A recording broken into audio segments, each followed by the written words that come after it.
Selamat pagi, Bapak Okta dan Bapak Agung. Terima kasih atas kesediaannya dalam menyampaikan perspektif dari para pakar dan praktisi terkait data analitik for business. Diekspektasikan dari program ini, para praktisi atau eksekutif di Indonesia memiliki gambaran secara utuh terkait betapa pentingnya analisis data saat ini dalam kesuksesan bisnis, terutama terkait decision making, kemudian pembuatan policy itu sangat penting untuk saat ini. Terlebih kita sudah memasuki era digital platform sudah mengikuti dari semua aktivitas hidup kita, mulai komunikasi, mulai kehidupan sehari-hari. Baik, terkait hal itu, kami dari AIC, perkenalkan saya Muhammad Badawi, selaku manajer dari Erlangga Executive Education Center, ingin mencoba menggali Pak pertanyaan-pertanyaan terkait betapa urgennya data analitik ini dan terkait beberapa isu strategis di Indonesia. Yang pertama, silakan Pak Agung menanggapi. Kira-kira Pak Agung, bagaimana gambaran umum dari program ini Pak terkait data analitik for business Pak? Oke, baik. Terima kasih Pak Badawi. Selamat pagi semua. Kalau untuk perspektif dari saya sendiri ini adalah seorang dosen ya, dan termasuk juga peneliti. Jadi nanti mungkin bisa dikombinasikan dengan perspektif dari Pak Oktaviano selaku praktisi terkait dengan data analitik. Nah, tadi telah disampaikan sama Pak Badawi bagaimana program atau gambaran umum dari data analytic for business. Nah, ini kita juga harus membedakan dulu antara bisnis analitik dengan data analitik. Jadi karena memang fokusnya adalah di data, karena data itu sifatnya besar, masif, kemudian selalu berubah dengan cepat. Jadi tentu saja kita memerlukan tidak hanya salah satunya misalnya pengukurannya secara tradisional, tapi juga perlu pengukuran secara lebih modern. Atau yang berkembang sekarang sudah banyak kita kenal yang namanya big data ya. Big data kemudian nantinya solusinya, nah kalau saya sebagai peneliti, saya melihat bahwa arah trennya itu adalah ke blockchain. Dan nanti saya akan sampaikan bagaimana perubahan atau perkembangan dari data yang dari sifatnya tradisional, kemudian berkembangnya IT, sampai dengan data itu menjadi big data, kemudian solusinya adalah dengan blockchain itu nanti. Nah, kemudian di sini juga saya akan lebih banyak juga menceritakan tren-tren untuk data analitik terutama di berbagai macam sektor ya, tidak hanya di sektor pendidikan. Kebetulan saya juga meneliti untuk yang big data di sektor education, tapi juga bagaimana nanti lebih mengarah ke sektor misalnya ke manufaktur, jasa, kemudian yang sekarang juga sedang tren yaitu di supply chain. Karena tentu saja hubungannya ini terintegrasi semua antara berbagai bidang, tidak hanya di fokus bidang di akuntansi seperti yang saya fokuskan saat ini, tapi juga di bidang lain, manajemen bisnis, strategik, dan sebagainya. Nah, kemudian perkembangan yang terbaru untuk program ini nanti, data analitik juga, saya akan menyampaikan bagaimana data dari aktivitas sosial media. Nah, ini yang menarik ini. Kalau saya sebagai peneliti, saya memang concern di sosial media database. Jadi itu bisa kita ambil data sebagai material kita, informasi yang didapat dari sosial media, kemudian nanti kita analisis ya menggunakan alat atau software ya. Kemudian hasilnya nanti untuk pengambilan keputusan. Nah, tentu saja ini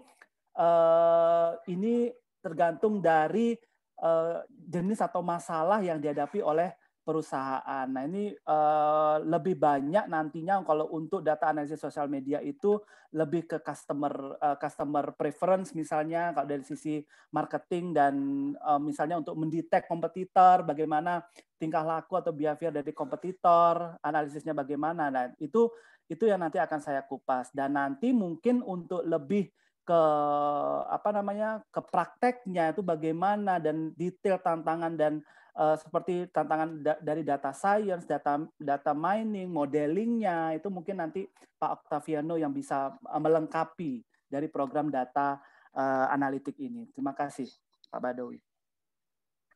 Baik, terima kasih Pak Agung terkait pemaparannya. Memang data analitik dari bisnis sekarang memang sangat kompleks ya Pak, mulai dari data tradisional berkembang sampai kepada blockchain. Baik, terima kasih Pak Agung. Monggo silahkan Pak Okta, kira-kira bagaimana gambaran umum dari program ini nanti Pak Okta, silahkan. Ya, baik, terima kasih Pak Badawi, Pak Agung. Mungkin yang akan gambaran umum dari program ini yang saya lihat adalah bagaimana untuk memulai atau terjun ke arah data analitik. Jadi walaupun ini programnya ditujukan untuk eksekutif, tetapi kita perlu memperhatikan audiens kita ini agar lebih bisa memahami, dimulai dari basic, memulai masuk ke dalam bidang data analitik. Yang akan saya bahas nanti, perkiraan itu terkait dengan mengenal data, dimulai dari jenis-jenis datanya, misalkan datanya itu yang umum digunakan data tabular. Data tabular ini kita akan mengamati dari sisi statistiknya, statistik deskriptif. Kemudian saya akan coba sedikit menjelaskan korelasi di antara data. Korelasinya ini mungkin menggunakan teknik yang sederhana seperti person correlation. Setelah mengetahui korelasi dari data antara variabel, baik itu independent variable dan dependent variable, maka langkah berikutnya adalah memilih model yang tepat. Tadi menarik sekali pembahasannya ke arah blockchain. Mungkin saya akan melengkapi ke arah machine learning. Jadi kebanyakan karena judulnya adalah, kalau untuk yang saya bawakan adalah exploring data, nanti itu akan benar-benar murni ke arah datanya. Jadi statistik yang lebih banyak dibahas, sedikit mengenai modeling, tapi modelingnya pun masih terkait dengan statistik Pak, seperti misalkan regresi, ya mungkin regresi. Kemudian setelah itu juga evaluasi, tadi sudah disampaikan oleh Pak Agung, evaluasi dari data juga akan dibahas, tapi nanti tergantung dengan karakteristik dari datanya. Misalkan ketika datanya itu adalah data tabular, maka evaluasi performance yang tepatnya adalah dengan menggunakan teknik X misalkan. Atau misalkan ketika data yang dibawakannya adalah data-data yang bersifat gambar atau video, maka untuk evaluasinya adalah dengan cara berikut. Ya, mungkin teknik evaluasi akan disinggung juga. Tapi sebagian besar ini akan lebih banyak ke arah explore datanya kalau untuk yang saya bawakan dari sisi statistik terutama seperti itu. Mungkin programnya jadi lebih, mungkin ada seri-seri berikutnya yang ke arah advance. Jadi mungkin untuk seri yang ini kalau pendapat saya itu adalah lebih baik di basicnya atau secara general agar bisa audiens ini memahami dan terus mengikuti perkembangan dari webinarnya dari AIC. Seperti itu. Mungkin Pak Badawi, terima kasih. Baik, terima kasih Pak Okta. Wah, ini menarik sekali Pak Okta ketika kita nanti bicara terkait machine learning ya. Bagaimana data itu akan diolah menjadi sebuah faktor yang sangat impactful dari proses pengambilan keputusan sebuah organisasi. Baik, berikutnya Pak Agung, kira-kira siapa Pak nanti yang membutuhkan program ini kalau kita melihat dari industri saat ini? Silakan Pak Agung, siapa saja kira-kira yang membutuhkan program?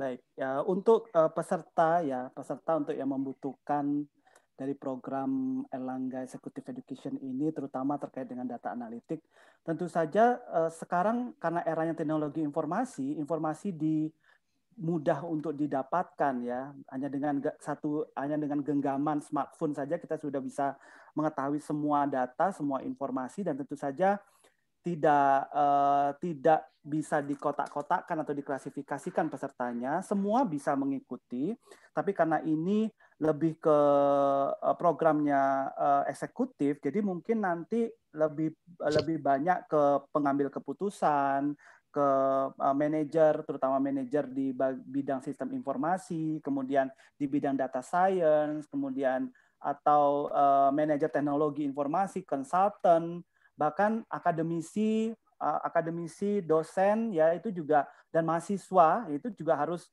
tahu tentang mengenai data analitik dan program-program yang ada di Airlangga Education Eksekutif ini. Begitu Pak Badawi. Baik, terima kasih Pak Agung. Kalau dari perspektif Pak Okta, kira-kira siapa saja Pak yang memiliki kebutuhan terkait program ini Pak? Ya, saya sepakat dengan Pak Agung. Jadi segmentasinya lebih ke arah manajer di suatu perusahaan atau misalkan ya stakeholder yang terkait dengan data, termasuk mungkin mahasiswa, karena mahasiswa juga kan kedepannya nanti mereka akan jadi manajer juga ya, atau menjadi data scientist, yang mana perlu disusun dari sekarang. Seperti itu mungkin Pak Badawi. Baik, terima kasih Pak Okta. Nah, selanjutnya kira-kira Pak, alasan utama mengapa para peserta ini perlu mengikuti program ini? Apakah memang saat ini semua lini bisnis membutuhkan data analitik atau bagaimana Pak? Silakan Pak Agung. Baik, kalau saya melihat mengapa para peserta ini harus untuk mengikuti program ini, saya beberapa kali ikut di dalam conference ya, international conference ataupun pertemuan forum seperti yang kemarin sempat 2 tahun lalu di Bali itu, seperti World Bank, kemudian IMF annual conference, itu semuanya mengarah ke business and data analytics. Nah, karena perkembangannya sudah berbeda dari 1 tahun yang lalu ya, dalam hal pengambilan keputusan, tidak hanya sekedar komunikasi, tidak hanya sekedar kemampuan untuk networking dan lain sebagainya, tapi kemampuan bagaimana mampu untuk menganalisis data. Karena dari hasil analisis itu decision making-nya nanti seperti apa. Apalagi masalah-masalah global ya terkait dengan sistem informasi, teknologi, security, privacy, itu tentu saja membutuhkan knowledge di peserta, supaya dia tidak ketinggalan informasi, kemudian dia juga bisa peka terhadap data yang ada di sekitar mereka, begitu Pak Badawi.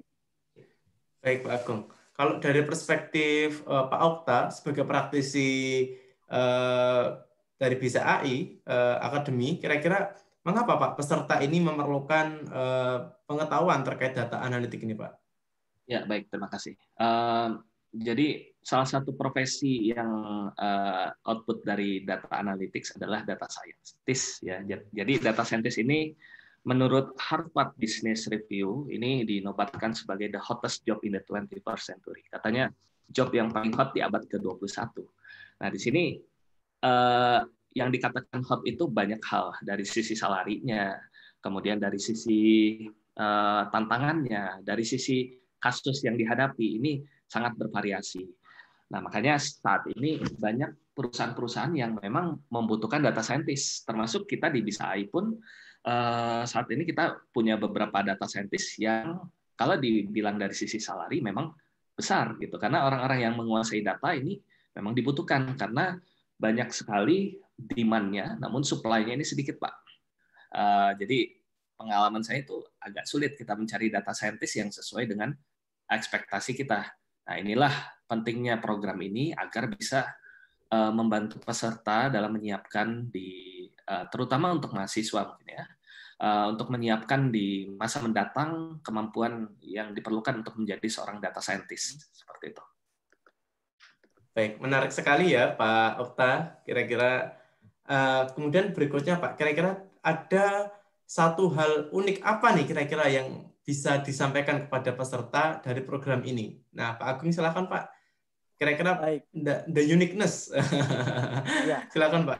Kalau tadi di bagian pendahuluan yang gambaran umum data analitik, kalau Pak Okta lebih ke kuantitatif datanya, data tabular, person, coefficient, dan lain sebagainya. Kalau saya lebih melihat dia sebuah data, tapi data berbicara secara kualitatifnya dengan pendekatan dari sosial media, ya. Saya melihat dari sosial media karena sekarang ini apa-apa data sosial media, tidak hanya Facebook, Twitter, bahkan TikTok pun itu bisa menjadi sarana untuk membuat keputusan. Jadi analisis perusahaan.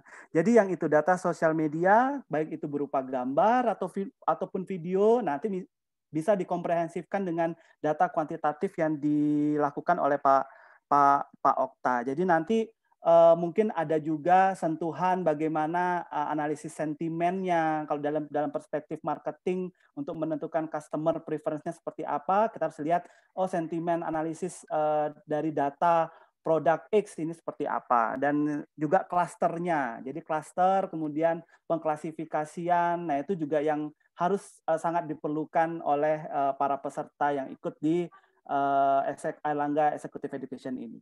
Gitu Pak Badawi. Baik, terima kasih. Menarik sekali Pak ya, terkait semua platform saat ini sangat powerful. Baik, kalau dari Pak Okta bagaimana Pak? Kira-kira apa yang poin penting paling menarik Pak dari program ini Pak? Ya, baik. Poin penting menurut saya ini adalah acara ini menurut saya ini bisa ditujukan untuk semua kalangan, Pak. Jadi dimulai dari para praktisi, profesional, kemudian manajer, stakeholder terkait, bahkan mahasiswa pun bisa mengikuti program ini. Diharapkan juga bagi para dosen, ya saya juga termasuk dosen, bisa meningkatkan keilmuan, terutama pada sisi praktikal. Dan juga tadi sudah disampaikan Pak Agung, ini menarik sekali, bisa dicoba di berbagai kasus ya. Tadi kan disebutkan customer behavior. Lebih tepatnya kalau case-nya itu misalkan kita bisa juga ke arah customer churn ya, dari suatu suatu perusahaan kan perlu juga untuk planning dari sisi marketing research, kemudian customer churn yang tadi saya sampaikan dan lain sebagainya, itu bisa masuk ke sana jadi case study-nya. Makanya program ini menurut saya bisa untuk semua kalangan Pak. Jadi bisa lebih mass market tujuannya, dan ya inilah uniqueness dari program ini. Terima kasih. Baik, luar biasa Pak. Rasanya programnya memang saat ini dibutuhkan sekali oleh para praktisi Pak ya, dari semua kalangan. Baik, kalau boleh tahu Pak, mungkin Pak Agung bisa menyampaikan satu atau dua keunggulan Pak, keuntungan yang akan diperoleh oleh peserta Pak ketika mengikuti program ini. Silakan Pak Agung. Ya, baik, terima kasih. Keuntungannya yang pasti yang pertama adalah menambah wawasan terkait dengan data analitik, data science, kemudian tadi ada machine learning, big data, kemudian social media analysis dan lain sebagainya.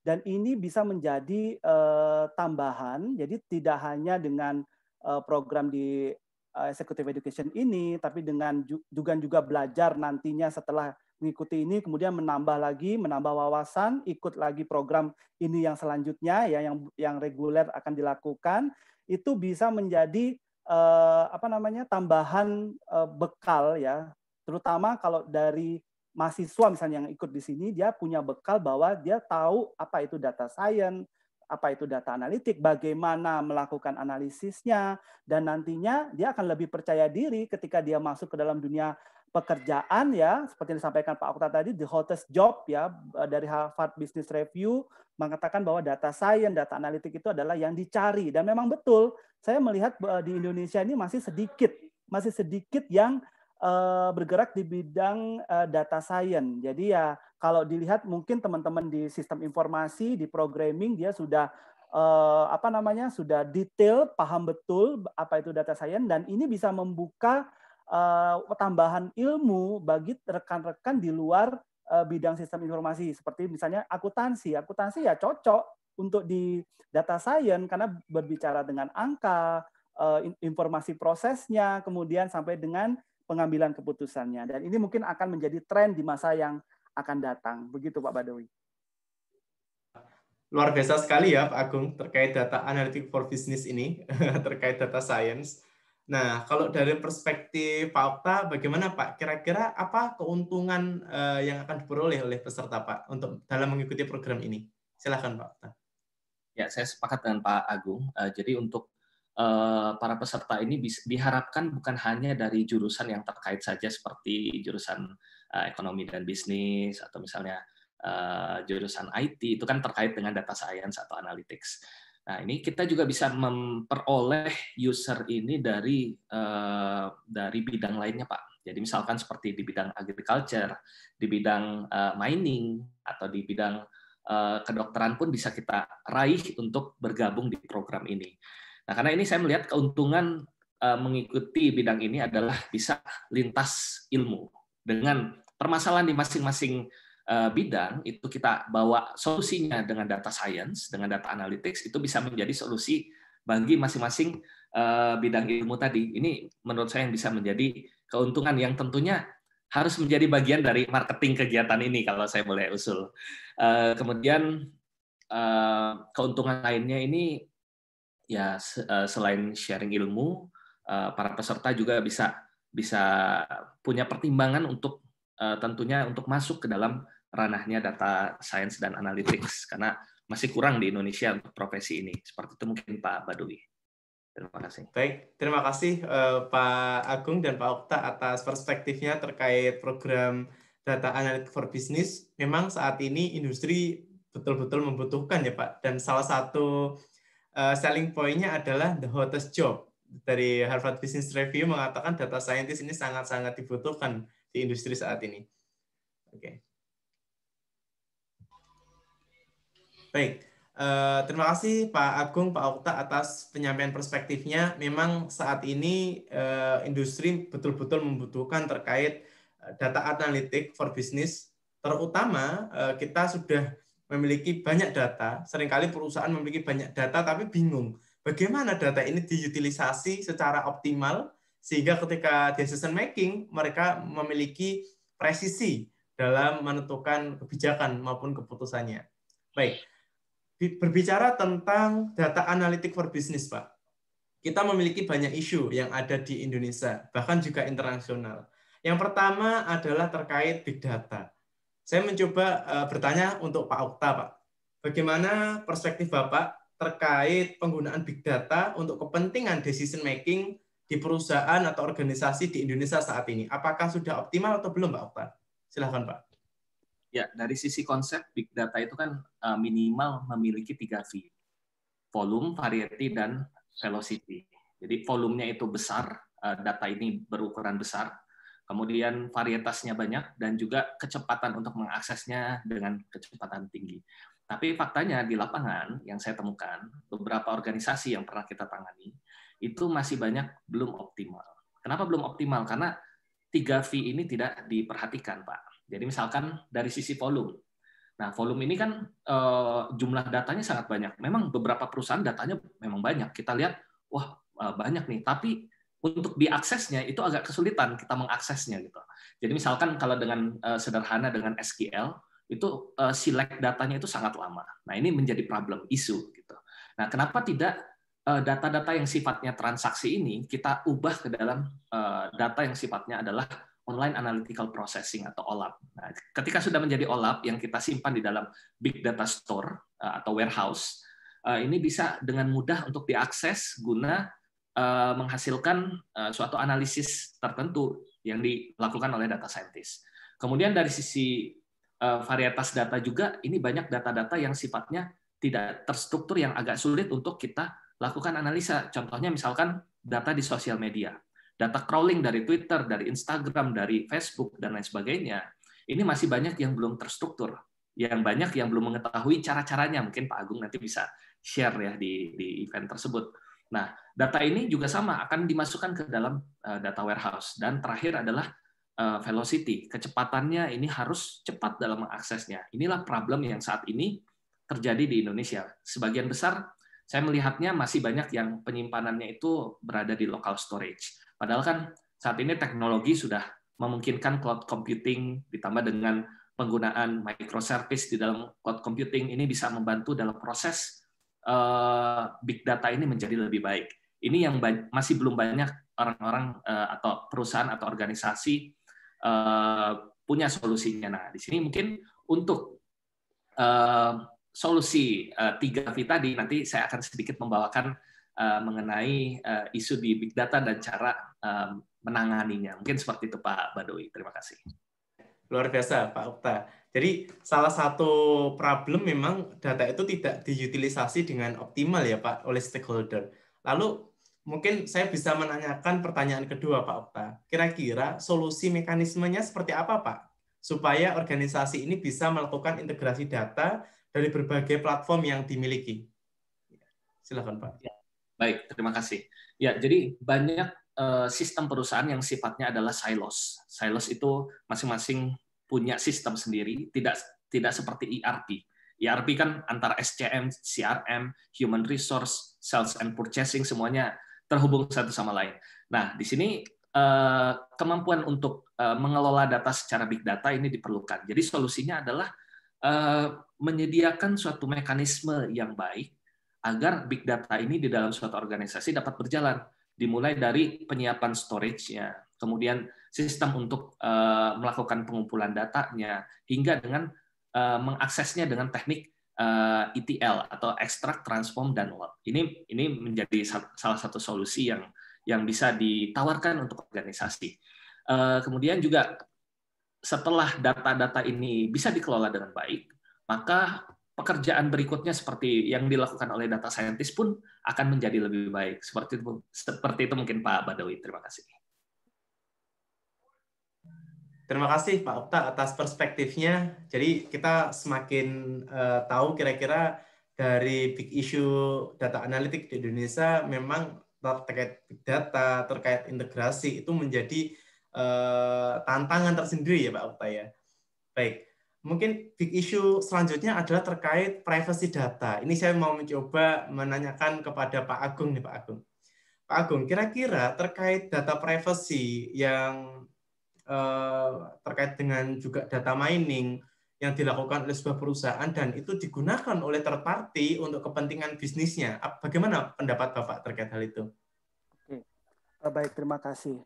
Kalau perspektif saya terkait dengan privacy issues ya, terutama aktivitas dari data mining konsumen, karena konsumen ini yang harus kita utamakan ya, karena konsumen itu adalah raja ya untuk bagi third party atau bagi perusahaan atau organisasi. Yang pertama adalah kita harus tahu knowledge discovery terkait dengan data itu sendiri. Bagaimana sih konsumen itu tahu bahwa oh ini adalah data yang menurut mereka itu penting. Nah, mereka dapatnya dari mana? Nah, itu mungkin yang secara sederhana saja. Pengetahuan baik itu pengetahuan bagi perusahaan, pengetahuan dari konsumen, dari sisi konsumen itu juga harus bisa tercapture, harus bisa tertangkap. Jangan sampai nanti kita sudah membangun data, ya membangun software ya yang sudah canggih tapi tidak bisa digunakan karena konsumen juga nggak ngerti. Konsumen itu kan typically orang yang sederhana, yang simple. Dia nggak mau yang ruwet-ruwet seperti itu. Jadi tentu saja ini juga menjadi challenge, tantangan bagi bisnis ya, bagi bisnis atau organisasi perusahaan. Nah yang kedua, baru kemudian privacy isunya itu adalah mengenai data integrity. Nah kalau kita dilihat sekarang, data itu terlebih lagi di Indonesia itu sangat jauh berbeda data integritas yang ada di Amerika bahkan di Australia karena dengan satu ID saja itu bisa untuk mengcapture semua aktivitas misalnya kesehatan kemudian pernah traveling kemana saja pajak dan lain sebagainya. Nah itu sudah sangat terintegrasi. Sedangkan di Indonesia ini kita sudah mencoba untuk mengarah ke sana dengan single identity number untuk citizen itu. Jadi itu menjadi concern, harus menjadi privacy issue untuk data integritas. Jadi bisa satu data, satu ID itu bisa untuk digunakan semua. Nah, nanti kalau semua masyarakat, semua orang sudah punya identity number yang khas, yang unik, organisasi itu pun jadi gampang ya, jadi gampang untuk melihat oh ini segmen pasar untuk produk ini, kemudian ini ada di klaster seperti apa, dan kemudian nanti kalau perusahaan mau melakukan promosi, melakukan peningkatan penjualan dan lain sebagainya, itu dia juga sudah hanya dengan memanfaatkan itu saja. Nah, kemudian adalah data redundant, ini ada kaitannya juga dengan data integritas tadi, data redundant ya, karena kita masih melihat data itu dari berbagai macam sumber ya. Jadi sumber ini katakanlah misalnya di sektor kesehatan misalnya ya, ada pasien yang memiliki BPJS, ada yang tidak, kemudian bagaimana antara BPJS untuk kesehatan kerja dan lain sebagainya, itu masih sangat beragam. Nah, kemudian yang berikutnya, privacy issue yang berikutnya, tadi data integritas, data redundant itu sudah. Nah, kemudian relation database-nya seperti apa? Ya, relation database-nya ini sumbernya nanti seperti apa? Jadi kalau kita mau mencari arsip-arsipnya itu lebih gampang ya kalau dengan struktur database yang bagus. Dan yang terakhir itu adalah terkait dengan cost. Tentu saja pasti dilihat adalah cost-nya ya, cost dari privacy issue sendiri, kemudian dari data mining itu sendiri. Begitu Pak Badowi. Baik, terima kasih Pak Agung atas perspektifnya terkait privacy issue. Memang itu semacam pisau bermata dua, Pak. Jadi bisa kita gunakan untuk hal yang positif, bisa untuk hal yang negatif. Saya teringat salah satu kasus partner saya, Pak, di Taiwan. Ketika beliau berobat di Taipei, di capital city, dia input data tentang kesehatannya di hospital di sana. Kemudian ketika dia ada bisnis trip di kota lain, contoh di Tainan waktu itu, dia cek beli obat di apotik, dia juga ternyata rekomendasi dari farmakologinya sangat tepat karena punya data historinya. Terus partner saya ini merasa insecure, Pak. Wah, kalau begini, data penyakit saya bisa diketahui orang lain dong. Dan itu sangat membahayakan kalau ada orang yang mungkin punya niat jahat, misal terkait data kesehatan, itu sangat berbahaya. Nah, kira-kira Pak Agung, apa solusi atau mekanisme yang bisa Bapak tawarkan untuk menjaga data privasi bagi konsumen itu, Pak, di Indonesia? Ya. Baik.